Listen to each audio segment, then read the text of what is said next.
Hey peeps, welcome back to Munch. My name is Amira and today I am doing a grocery haul, but this is going to be specifically for the Daniel fast. So if you're not familiar with the Daniel fast, it's a fast as followed by Daniel in the book of Daniel in the Bible, where he fasted for about 21 days, where he only really ate a veg-based diet and he didn't have any meat or wine as a part of his diet as well. In the book of Daniel, it talks about how he mostly ate fruits and vegetables for this 21 days, for this 3-week period. So the Daniel fast is normally done for 21 days anywhere throughout the period of the year, whenever you want to do it. Some people normally will do it on like January 10th in the beginning of the year for 21 days. And some people will do it for Lenten season. So some people will do the Daniel fast for Lent. And so it's mostly a plant-based diet or a vegan diet, but it does not include any sugar, no processed foods, no caffeine, no alcohol. I remember a lot of people in my church used to do the Daniel diet, mostly during Lent. And so I always remember thinking like, whew, this is hard. I think I did it before and I think I only maybe lasted a week. It was so hard. And now funny, fast forward 10 years and now, you know, that's mostly my diet anyway, because I do follow a plant-based or vegan diet. But this is a little bit different because as a vegan, you can still eat like processed stuff. You can still eat sugar. You can still drink alcohol or wine if you choose. So I wanted to make this video because I know that just in passing, or like even people that I've talked to, they always find it hard. Like people are always like, they can't really stick with the Daniel fast because they're like, well, what am I supposed to eat? Like I feel like that's the main question. That's the common question that people have all the time. Because if you eat a traditional American diet, the Daniel fast can be drastic. It can be a drastic difference from what you normally are used to eating. You know, go from eating one way and then for 21 days, you're like, well, what am I supposed to do, right? And so I think, of course, when you're not prepared for something, it's gonna be very hard for you to stick with. So I wanted to make this video to help anyone who is going to try doing the Daniel fast this year. And hopefully these tips and tricks will be able to help you make it through that 21 days or the 40, however long you want to do it for. This is definitely something that's also specific to every person, so do what you need to do for you. So I definitely also had to look this up and see what the stipulations were for this. And so for the most part, so you can't have any refined sugars, you can't have any like sweeteners or anything like that. You're cutting out all animal-based products, so no eggs, no meat, no fish, no dairy, any of those things. But here's the biggest thing I think with the Daniel fast. I think the thing that's going to also make you feel more successful, and if you agree with this point or not, that's totally up to you. I think the thing that will help you be successful on this is that I think it'll be easier if you look at it from a place of abundance as opposed to a place of lack. So I think sometimes when you go into a situation thinking, well, I can't have all these things, I can't have this, I can't have that. But I do think that if you look at it from a place of abundance and what I can have, and I can have this, and this is going to nourish me and feed me in this way, be it physically or spiritually, mentally, emotionally, all those things. I think just having that perspective shift is really important, but also that is part of what fasting is about. Like you can say the same thing for a plant-based diet or a vegan diet. I think sometimes people look at it from a place of lack as opposed to from a place of abundance. So kind of just think about that when you're kind of going into this, but I'm sure if you were looking to do the Daniel fast anyways, you've probably thought about these things already. So, but just a helpful tip that I wanted to throw out there. Okay, so what can you eat? So on a few of the lists, so I did cross-reference on a couple lists about what you can have on the Daniel diet. I did see that you can pretty much have all fruits and all veggies, as long as they're not like, you know, there was nothing done to them. They're not like sweetened or, you know, processed in a way where they have all these added, you know, preservatives and things. So fresh fruits, fresh vegetables, they can be frozen as well. So you can pretty much have all the fruit, all the vegetables that you like. You can have whole grain. So you're not gonna be eating white rice, white potatoes, but you can have whole grain pasta. You can have brown rice. I believe you can have quinoa, and then you can have legumes. So you can have lentils, beans, chickpeas, all that stuff. And then you can have plant-based oils. Of course, they should be taken in moderation. So you can have olive oil, you can have sunflower oil, coconut oil, and you can also have soy. So if you do have a soy allergy, of course you want to avoid that. So we'll get into all the food stuff in a second, but those are kind of all the things that you can have. And also just a disclaimer alert. If you are fasting, you should also, I think you should always consult with your healthcare provider if you are on any type of medication, or if you have any predisposed illnesses or ailments or diseases or anything like that. You should definitely talk to your doctor before you do proceed with any type of fast or diet change. So just keep that in mind. Like, by no means do you want to like interfere with your medications, or do you want to, if you're not getting enough food or anything like that, just make sure that you are still definitely putting your health first. So the Daniel fast is also not supposed to be just a physical cleansing, but is also supposed to be a spiritual cleansing, and it's supposed to help you gain spiritual perspective and to not just focus on the food, but from a spiritual aspect as well. So of course, take that as you will. I'm sure if you're already on this video, it's probably because you wanted you're probably already looking to do the Daniel diet, so you probably have an idea of how you'd like to go about it from that spiritual place. So yeah, so I just wanted to be really helpful. So without further ado, let's jump into the video. So the first things first is chopped kale. So I love kale, so I chose to get kale. And same thing too, I don't think you should really buy a whole bunch of stuff that you don't actually like, right? If you don't really like it, aside from vegetables, like if you don't like vegetables, that's a whole nother story. Yeah, so I like kale, so I bought kale. You can always saute it, but also you can saute kale with water, just with water, a little bit of olive oil. So of course, all the oil should be done in moderation. So I do have some kale here. Okay, so I love cauliflower, and I hated cauliflower as a kid, but as I got older, I realized that I only liked cauliflower cooked a certain way. So I only like cauliflower roasted. So I have this regular white cauliflower, but I also have this really fun purple cauliflower. So if you've never seen purple cauliflower in the store, like, go pick it up. So I mean, it's like definitely aesthetically pleasing, it's fun. And they also have orange cauliflower as well. So if you see them in your local supermarket, you should definitely pick these up. So I'm going to do a couple Daniel fast recipes to go along with all the food that I bought. So I'm going to show you how we make some really delicious tasting roasted cauliflower. So stay tuned for that. And then we have frozen veggies. So frozen veggies are going to be your best friend, especially when you don't have a lot of time on your hands. So here I have some shelled edamame, and then I have broccoli, but mostly because I really like broccoli. So we're gonna have some frozen veggies here. And then I have this baby spinach and spring mix blend. So I'm not a huge fan of like just regular iceberg lettuce. I don't really like it. I'm a fan of the dark, rich leafy greens. And so that's why I bought this spring mix here. So I'm going to show you how I make one of my favorite salad recipes. So I'll do that in another video. So yeah, so I have this, what's in here? Green oak leaf, tango, arugula. You know what, I never read the back of this to see. Organic butter lettuce, organic red and green chard, arugula, beet greens, collard green. I didn't realize that there was all this, look at that. So this is a good blend to get because you definitely get a lot of different kinds of dark leafy greens. So love this one. And also keep in mind, you still want to make sure that you are eating lots and lots of veggies. Corn and stuff and carrots are fine, but you still want to make sure that you are getting in those dark leafy greens because they are really nutrient dense. Right, so broccoli has 180 milligrams of potassium. It has some iron in there, a little bit of protein. Edamame has a lot of potassium. It has a lot of calcium. It has vitamin C in here. It has iron. And it has 11 grams of protein. So also something that people are always concerned about having a plant-based diet or a vegan diet is like, where am I gonna get my protein? So you don't have to just eat pure, tofu just to get protein on a plant-based diet, but here already we just found 3 green vegetables that have protein in it. So don't be concerned about your protein. If you are, you can always talk to a healthcare physician, but just make sure you're checking the backs of things because some things, there are hidden proteins in some things that people don't necessarily know about. So this is a sweet potato. So I normally try to have sweet potatoes on hand because they are a little bit healthier than the traditional white potato. They have a couple more nutrients in here. So sweet potatoes.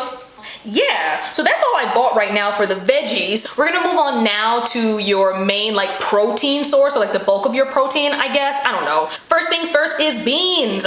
I like black beans, so I have them here, and I have chickpeas. I think chickpeas are super, super versatile. You can make quite a few things with chickpeas. You can make like a chickpea curry. You can put them in stews. You can pour them over salads. And then black beans, they're really good with maybe some quinoa. So I'm gonna do some videos on this as well. And then I have a big old bag of lentils. lentils here. I love lentils, same thing. You can put it over salads or you can make a stew out of it. And then I have nuts. So I have walnuts here.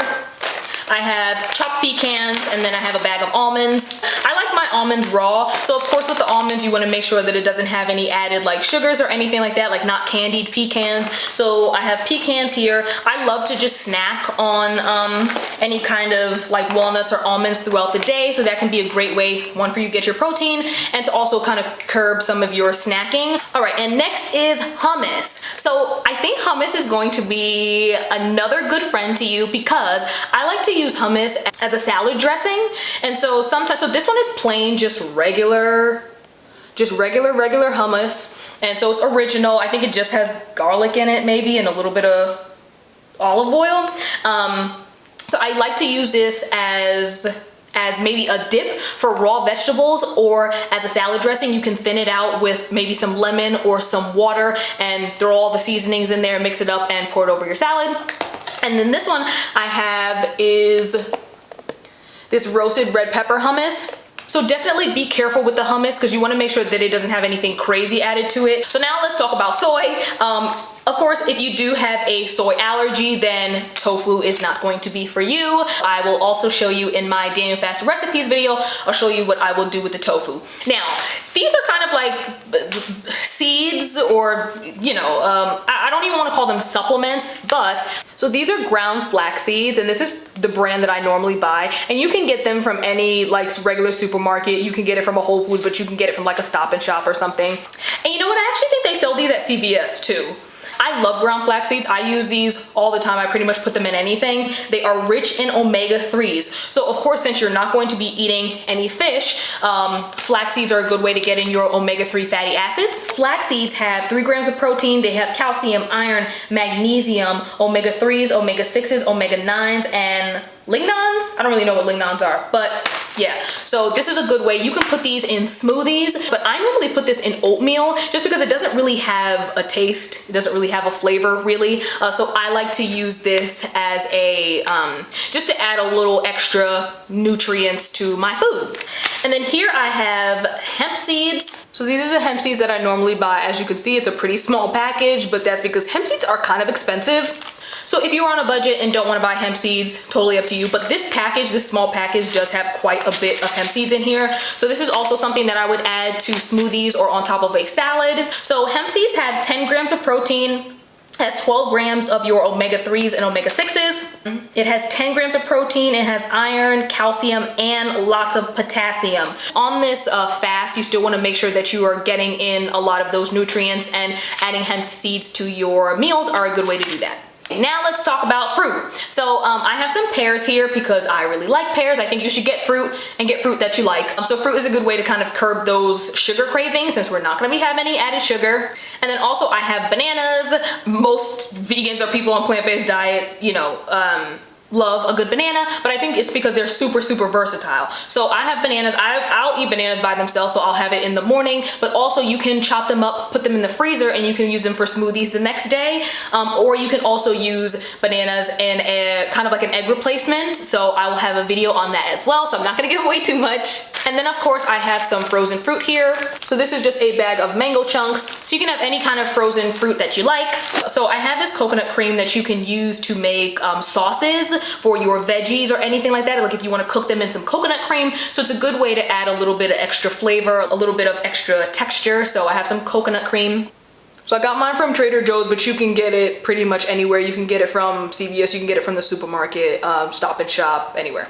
And next category, I guess, will kind of be like the fats, like healthy fats category. I have unrefined virgin coconut oil. So you can also use olive oil, but I don't know why I didn't buy olive oil. I should have, but I'm just gonna use coconut oil. I have this unrefined coconut oil, which I will use if I do want a little bit of oil to add to my veggies in the pan, or sometimes also in dressing if you'd like. And then also avocado. So avocado is a great source of healthy fats, and so you can use avocado if you want to, just sliced if you want it with a side of veggies, or if you want it maybe like with some quinoa or something, you can have some sliced avocado, but you could also use this as a salad dressing. So you can use avocado, you can thin it out with a little bit of water, maybe some olive oil, and then add a whole bunch of spices in there, and you can use this as a dressing. You could make guacamole if you'd like. So yeah. I love olives, so I had to buy me some olives, but when I went in the store, I made sure that it wasn't anything else that was really added. It was just olive oil, vinegar, some salt, and some sunflower oil. All right, and then we'll get into our kind of plant-based beverages or liquids. So of course I have unsweetened almond milk here, so make sure when you do get your almond milk that it doesn't have any sugar added. Sometimes it can be hard to find like a good version of almond milk so it's not super processed, because we do want to stay away from some of the more processed things. So no sugar added, unsweetened almond milk. And then I have some coconut water here. Same thing, you just want to make sure that this coconut water does not have any sugar added. And this one does not have any sugar added, it's just regular organic coconut water. So I like to use this in my smoothies. And coconut water also has calcium and lots of potassium, so this is a good way to get your calcium and your potassium in for the day. All right, so the next thing that we're going to do is kind of your carbs, right? So since you can't have like, you know, white pasta or white rice or anything like that, a couple of alternatives are quinoa. So I really love quinoa. Quinoa is super, super easy, and it will still kind of give you that rice feel sometimes. Then I have oats. So I have oats on hand all the time. I always make sure that I have oats here. I'm gonna have to work with this one a little bit just because to me oatmeal with no sugar is like meh, but I feel like you can use fresh fruit. You can use fresh fruit in here. You can put some cinnamon in there and kind of get that sweetness from the fruit and have some oats there. So. And now I have some grain-free, wheat-free pastas. So my favorite brand of like wheat-free or gluten-free pasta is Banza. So this is Banza and this is chickpea pasta. So it's just made with chickpeas. And this is probably one of my favorite brands of a, you know, wheat-free pasta, mostly because it doesn't give you that mealy kind of like gritty taste that sometimes like whole wheat pasta will do, because sometimes I feel like whole wheat pasta kind of just like falls apart, and I think this one holds up really, really well. So I like Banza pasta. And then this one I bought, this is green lentil penne from Tolerant Organic. I've never had this one before, but I figured I'd try out a green lentil penne. So it looks like this, and you can pretty much get any type of like whole grain or whole wheat pasta at your local grocery store. Okay, and last but not least, this is going to be the thing that is going to help you on your Daniel fast. It is seasoning, okay? So don't forget the seasoning, because on the Daniel fast, everything that I saw, you're allowed to have seasoning. So of course, if it, you know, not sugar, but you can have any type of spices or seasoning, and you can also have salt. So, I mean, come on. Of course, in moderation, because it is still a fast, but you can have seasoning. So here are a couple of my favorite seasonings that I keep in my cabinet. So one of my favorite spices is ginger. It's a great anti-inflammatory and it's great for digestion. And then I have cinnamon. I love putting cinnamon on my oatmeal. Also, pumpkin spice is a great combination of cinnamon, cloves, nutmeg, all that good stuff. Then I have some ground garlic, of course, some black pepper, and I'm gonna let you in on a little pro tip, okay? Trader Joe's seasoning. Okay, Trader Joe's seasoning is where it's at because they have the best seasoning blends. So go to Trader Joe's, do yourself a favor. The only thing to look out for, most of their seasonings don't have it, but make sure sometimes their seasoning will have milk in it. So be careful about that. And then sometimes the seasoning will have sugar in it, depending on what the blend is. So just make sure you look at the back first. But one of my favorites is this onion salt blend, which has granulated onion, garlic, minced onion, kosher salt, green onions, and dried chives. And this is a umami mushroom seasoning blend. So this one is so good. It has porcini mushrooms, white button mushrooms, crushed red pepper, black pepper, and a whole bunch of other stuff. And then y'all, I don't know why this seasoning slaps so much, but this is vegan chickenless seasoning salt. Yeah. Now, I might be going a little overboard. I don't know if you should be having this on the Daniel fast. I don't know. But I mean, it's really sea salt, onion powder, spices, turmeric, and garlic. So, I mean, I'm sure it's fine. Of course, it is a fast, so we want to do things in moderation, but you can have spices. So this is the vegan chickenless spice from Trader Joe's. All right, so there you have it. I really hope you enjoyed this video. I really hope that it was helpful as you start your Daniel fast, or whatever time of the year that you're doing it for, if it's Lent or if you're just doing it just to have a little spiritual cleanse. So I really hope that this video was helpful. Please share it with anybody that you think would find this information useful. If you like this video, please comment down below. If there's anything else that you'd like to see next, then also comment down below. Stay tuned for the Daniel fast recipes that I have coming soon with all of the things that I just showed you. Please do your best to stay safe, stay healthy, and stay blessed, and I'll see you in the next one. Bye bye.